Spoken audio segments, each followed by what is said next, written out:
bienvenue, c'est le Culture Mag. Au sommaire aujourd'hui, en Pologne, l'ouverture officielle à Varsovie du musée d'histoire des Juifs, un musée hautement symbolique que nous suivons dans le Culture Mag depuis plus d'un an. Nous vous emmènerons le visiter en privé. Au sommaire également du cinéma avec la sortie en France d'une comédie hilarante, Canaille Connexion. 3 retraités sans moyens qui décident de braquer une banque. 3 vieux Israéliens, anciens combattants sionistes déstabilisés par l'âge. Sasson Gabay, l'un des principaux acteurs, a répondu à nos questions. Et puis dans ce journal, nous reviendrons sur l'attentat terroriste à Bombay en 2008 à travers le livre Enquête de Michel Fitoussi. Enfin, nous vous emmènerons dans les coulisses d'un défilé de mode particulier. Ça se passe en Israël, dans la seule et unique prison pour femmes.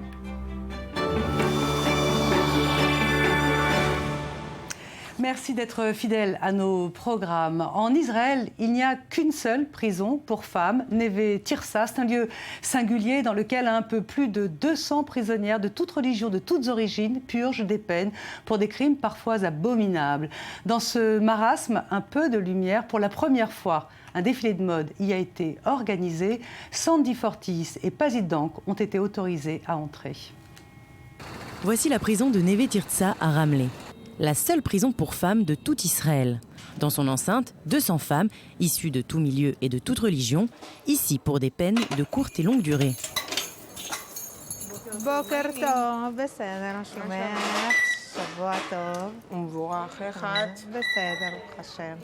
Derrière ces murs, on ne voit pas seulement des femmes qui attendent de purger leur peine, ça bouge, ça s'active, quelque chose se passe.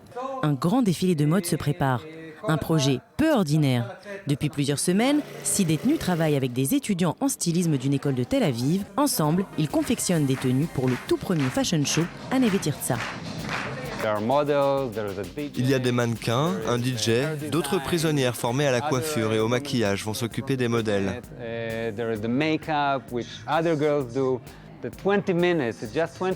Tout ce travail pour aboutir à ces 20 minutes. Juste 20 minutes d'un show qui sera magnifique et exceptionnel.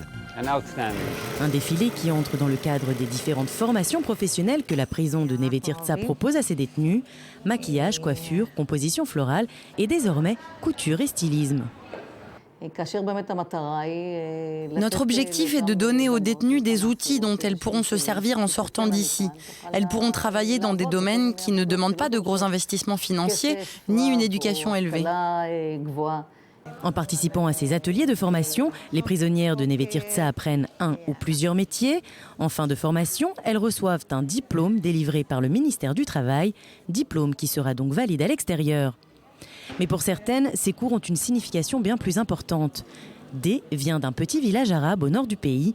La couture et le stylisme sont sa passion depuis toute petite lorsqu'elle observait sa mère couturière travailler.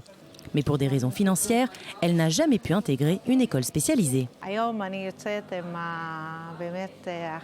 Aujourd'hui, j'ai réalisé mon rêve. Maintenant, j'ai les clés pour construire mon avenir avec ma passion. Je suis contente d'avoir atterri ici parce que ça m'a permis d'atteindre mon objectif. Cet endroit m'a beaucoup apporté. Cette expérience n'est pas seulement bénéfique aux détenus. Les étudiants du studio 6B qui ont participé à ce projet ont eux aussi beaucoup appris de leur binôme. Elle m'a appris à toujours voir le bon côté de la vie. Quand je la vois, je suis impressionnée.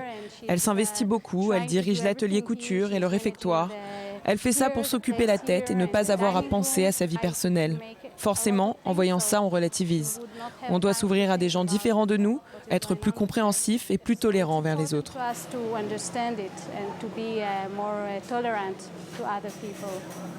Cette étroite collaboration entre étudiants et détenus donne un résultat impressionnant, un défilé de mode riche en couleurs, entièrement imaginé et créé par les prisonnières. Un rêve devenu réalité pour D, qui laisse place à un autre. Maintenant, j'ai un autre rêve pour ma vie à l'extérieur. Ouvrir une maison d'accueil pour les jeunes filles qui n'ont nulle part où aller. Un endroit où elles apprendront un métier pour faire quelque chose de leur vie et ne pas finir en prison comme moi.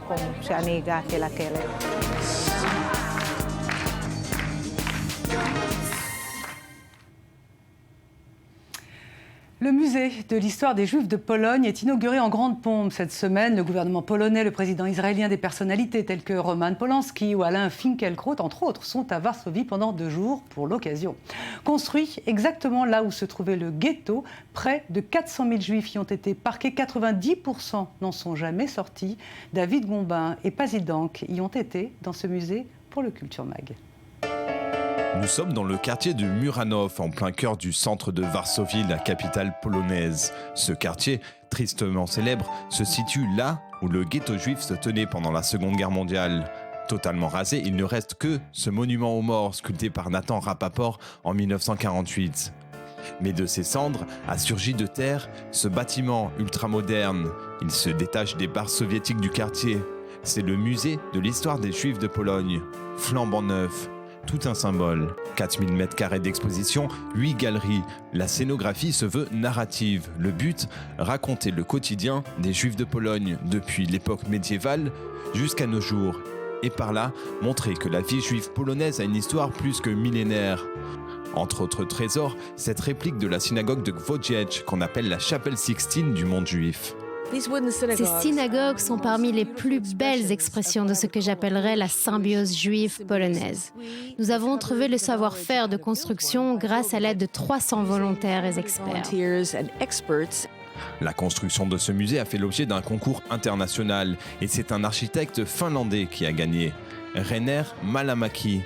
Il a voulu un lien ouvert avec tous, avec des symboles forts. Le mot Poligne, Pologne en hébreu, est écrit sur toute la façade. Et cette verrière, elle est la plus grande du pays. Coût total des travaux, près de 40 millions d'euros et 4 ans de travaux.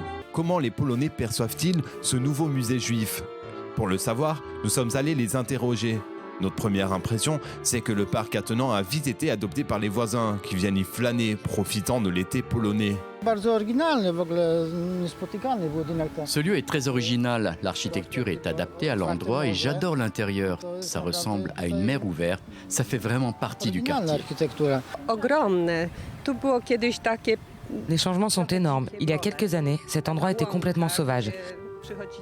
Les gens y venaient se promener, mais ce n'était pas aussi organisé que maintenant. Grâce au musée, ils ont rénové l'espace, ils ont planté des arbres et maintenant, on s'y sent bien plus en sécurité. Pour s'intégrer, le musée n'a pas fait que planter des arbres. Il était aussi important de créer un lien avec ses voisins en leur demandant de s'impliquer dans le travail de recherche historique. C'est un endroit extrêmement vivant. Maintenant, ils organisent un festival de films pour éduquer, des films juifs. Il y avait aussi une exposition dédiée au quartier de Muranów, où les habitants ont apporté leurs propres photos de famille d'il y a 35 ans et qu'ils collectionnent ici. Si l'ouverture en grande pompe de l'exposition permanente est prévue pour le 28 octobre prochain, le musée est lui déjà bien adopté par les riverains. À Muranów, c'est donc grâce à un bâtiment futuristique que le musée d'histoire des Juifs a réussi à réconcilier les Varsoviens avec leur passé. À suivre, l'auteur français Michel Fitoussi allait retourner à Bombay sur les traces de son ami Lumia Iridji, assassiné par les terroristes en 2008. Mais en attendant, voici L'air du temps et c'est une sélection de Charlotte Attal.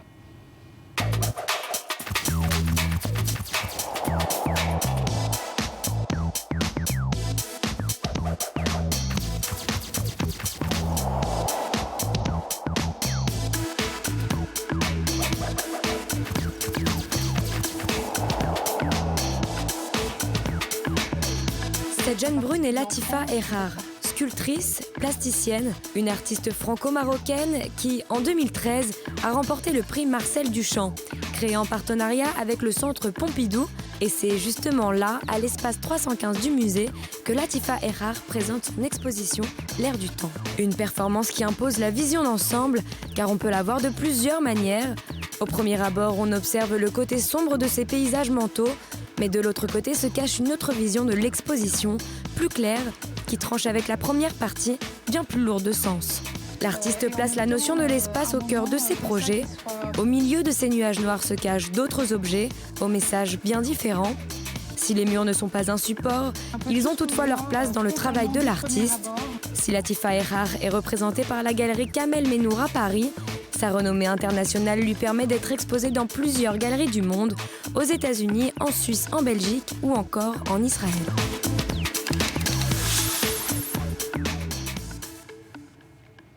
On passe au cinéma maintenant avec la sortie en France de Canaille Connexion, une comédie à l'italienne, noire, drôle, l'histoire de 2 puis 3 anciens combattants sionistes des forces du Léry, contraints de braquer une banque pour survivre.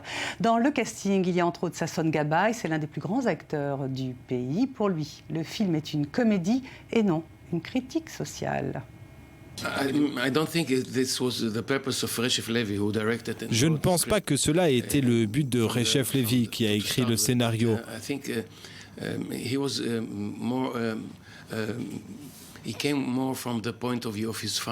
Il relate plutôt le point de vue de son père.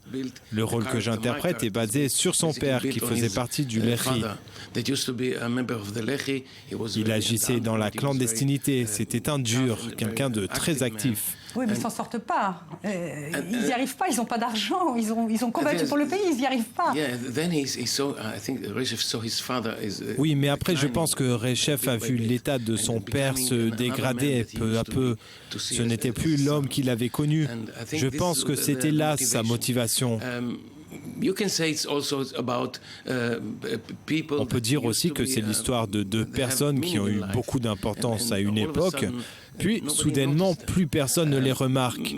Ce n'est peut-être pas très engagé politiquement, je pense que c'est plutôt un sujet personnel sur le déclin d'un homme dans sa vieillesse. Voilà, Canaille Connexion. L'intégralité de cette interview est à voir sur le site de la chaîne, dans la section Replay. Comment se remet-on de la perte d'une amie assassinée par des terroristes? Comment reconstitue-t-on son histoire tout en frôlant une actu, en longeant une actualité que les médias ont beaucoup couvert? C'est l'exercice d'équilibre très émouvant auquel s'est livré notre invité Michel Fitoussi. Bonjour. Bonjour. Vous avez écrit et publié La Nuit de Bombay aux éditions Fayard. Michel Fitoussi, parmi les victimes donc, de ces attentats à Bombay, il y en a eu 6 en même temps. En 2008, il y avait votre amie Lumia Iridji. Qu'est-ce qui a fait que vous avez attendu avant d'écrire? Je veux dire, qu'est-ce qui se passe dans la tête d'un écrivain lorsqu'on perd une amie et combien de temps on met pour s'en remettre avant de passer à l'écriture? Je suis passée à l'écriture d'abord parce que j'allais rejoindre Lumia Iridji à Bombay où elle m'avait invitée, où elle s'était installée avec sa famille. Et j'étais à Pondichéry quand les attentats ont eu lieu. Et je dois être une dernière personne à avoir parlé à Lumia. Je l'ai eu au téléphone 2 heures avant les attentats. Elle m'a dit « Tu vas voir, l'Inde est un pays imprévisible ». Elle est morte 2 heures plus tard. J'ignorais tout des attentats. J'ai appris ça dans la nuit. Je pensais qu'elle était vivante, encore otage. Je suis revenue à Paris et c'est là que j'ai appris sa mort. Il m'a fallu un peu de temps, même pas mal de temps, avant d'abord de réagir à cette mort qui était très violente et puis me demander pourquoi j'étais là, pourquoi j'avais été... Finalement, j'ai pas du tout pensé à... J'aurais pu être tuée dans les attentats, mais pourquoi j'étais mêlée à la mort de Lumia. Lumia était une amie qui n'était pas encore une amie intime, qui allait probablement le devenir. Et je me suis sentie presque... obligée, enfin interpellée, parce que je suis écrivain et parce que j'étais un témoin aussi. Je me suis sentie presque une dette, en fait, envers elle. Et c'est là que j'ai voulu écrire cette histoire. Combien de temps avez-vous mis et comment avez-vous fait la séparation entre l'émotion, l'amitié que vous portiez à Lumia Iridji et les faits, parce que vous êtes aussi une journaliste? Les attentats se sont produits en 2008, le livre vient de sortir, donc c'est quand même 6 ans. J'ai mis 2 ans pour écrire ce livre et probablement 2 ou 3 ans pour me décider. Et je pense en tant que journaliste, parce que par moment c'est une enquête policière, par moment c'est une enquête politique, et puis par moment c'est une magnifique déclaration d'amour à une amie. Je voulais savoir comment elle était morte, pourquoi elle était morte, qu'est-ce qui s'était passé. Donc quand on se pose ce genre de questions, on remonte très loin. Et on remonte et on découvre le destin d'une femme dont les ancêtres sont nés en Inde, qui sont venus à Madagascar parce qu'ils crevaient de faim et qu'il fallait bien qu'ils survivent. Donc ils ont fui la famine indienne, qui se sont installés, qui ont élevé leurs enfants, qui les ont envoyés ensuite en France, Lumia et sa sœur Shama. Et ces 2 jeunes femmes ont fondé une entreprise, Princesse Tam Tam, de soutien-gorge, de lingerie. Elles avaient monté cette fameuse marque. Donc ça, cette histoire-là m'intéressait. Je ne pense pas que j'aurais écrit le livre si Lumia n'était pas morte à Bombay. Je ne pense pas que j'aurais écrit le livre si je n'avais pas connu Lumia. Je trouvais que c'était un destin en forme de boucle, puisque ses ancêtres naissent en Inde, elle retourne en Inde pour y mourir. C'est un destin éminemment romanesque. Et là, ma partie écrivain a vraiment aimé cette histoire. Et puis, il fallait que je comprenne pourquoi. Alors justement, pour comprendre pourquoi, vous êtes à Paris, vous vivez à Paris, vous êtes allé à Madagascar sur les traces de son enfance, vous êtes allé à Bombay pour comprendre. Est-ce qu'il y a eu des villes plus dures que d'autres? Est-ce qu'il y a eu des chapitres à écrire plus durs que l'autre, notamment sur les assassins par exemple? Je dois avouer que quand je suis allée à Bombay, j'en menais pas large, j'avais assez peur et je me disais l'Inde, il y a 4 ans, m'a repoussée d'une manière assez violente. Est-ce qu'il ne va pas se passer la même chose aujourd'hui? Non, pas du tout. J'ai pu aller sur ces traces, j'ai pu rencontrer des personnages extraordinaires comme le chef de la brigade antiterroriste de Bombay, Rakesh Maria, qui m'a raconté comment les attentats avaient été fomentés. J'ai vu des tas de choses. Le plus difficile au fond, et je me suis un peu refusée à l'écrire, était la fin, la toute fin, c'est-à-dire comment ils périssent sous les balles de terroristes à l'hôtel Oberoi. Je crois que j'ai mis beaucoup de distance et c'est vrai que le temps a bien fait les choses parce que la distance était là et je voulais pas être trop dans l'émotion ni trop dans le pathos. Je voulais au contraire écrire un livre qui raconte des faits, qui raconte une histoire émouvante, mais en étant un peu en arrière. Eh ben, c'est très réussi. Merci beaucoup Michel Fitoussi. La nuit de Bombay, c'est aux éditions Fayard. Voilà, c'est la fin de ce journal. On se retrouve demain à la même heure, juste après C'est l'info qui continue. Merci.